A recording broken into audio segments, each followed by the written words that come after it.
सुप्रभात @प्रिया सनातनी चैनल में आपका स्वागत है। आज हम आपको भस्म का रहस्य, महादेव भस्म क्यों लगाते, इस पे एक छोटी सी कहानी लेके आई हूँ।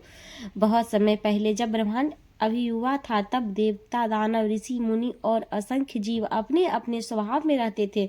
उस समय संसार में एक महान तपस्वी रहता था, ऋषि निर्वांत। उसका तप इतना प्रखर था कि देवता भी उससे प्रभावित रहते थे।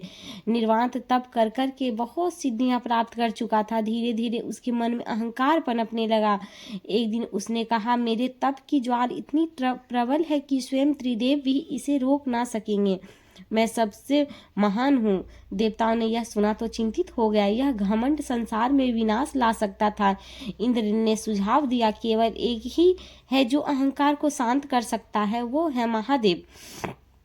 सभी देवताओं ने कैलाश पर्वत पर उस समय भगवान शिव तपोभूमि में ध्यान मग्न थे। हिमालय की शीतलता, मंद हवा की सुगंध और गंगा की संगीत धारा उनके चारों ओर शांति में बह रही थी।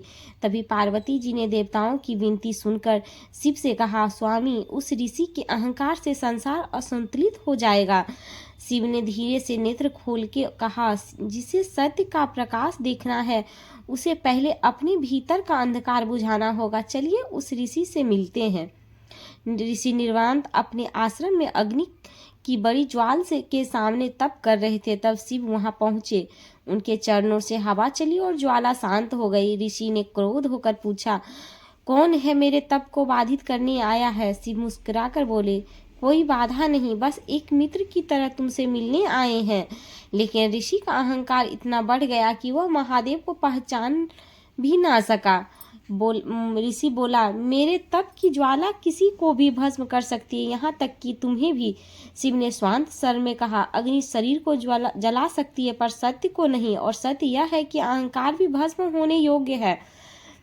ऋषि ने अपने अहंकार से भरी शक्ति का प्रयोग किया। उसने अग्नि को प्रज्वलित कर शिव की ओर मोड़ा, लेकिन वह अग्नि जैसे ही शिव को छूती, शीतल प्रकाश बनकर विलीन हो जाती। ऋषि चकित था। शिव ने अपना तीसरा नेत्र खोला, तब पर विनाश के लिए नहीं, ज्ञान के प्रकाश के लिए, क्योंकि शिव अपना तीसरा नेत्र हर समय नहीं खोलते। उस प्रकाश ने ऋषि के भीतर के अहंकार को जला दिया। उसकी सारी सिद्धियां, शक्ति, गर्व सब भस्म में बदलकर धरती पर गिर पड़े। ऋषि रोने लगा, प्रभु, मैं अंधा हो गया था, मेरे अहंकार ही मुझे खा रहा था। शिव ने उसे उठाया और कहा, जो भी भस्म है वह कभी अस्थाई नहीं था। भस्म यह याद दिलाती है कि शरीर, सौंदर्य, शक्ति, पद सब नश्वर है। अस्थाई केवल आत्मा है और सत्य है। तब ऋषि की गलती यही थी कि उसने नश्वर को अस्थाई समझ लिया था।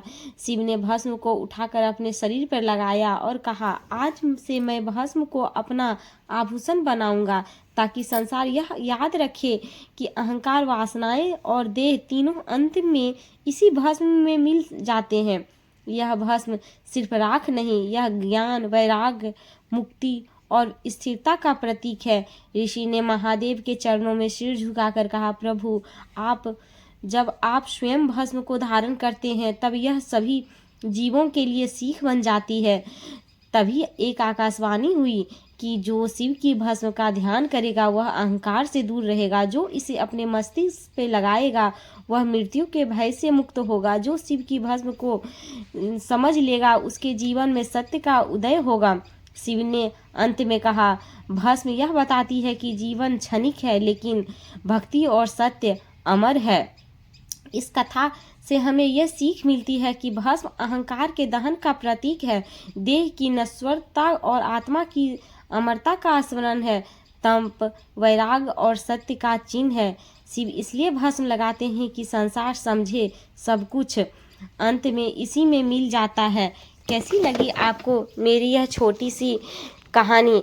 हमें कमेंट करके ज़रूर बताएं और प्लीज़ लाइक और सब्सक्राइब करते जाएं। हमारी यह कहानी सुनने के लिए आप सबका बहुत बहुत धन्यवाद।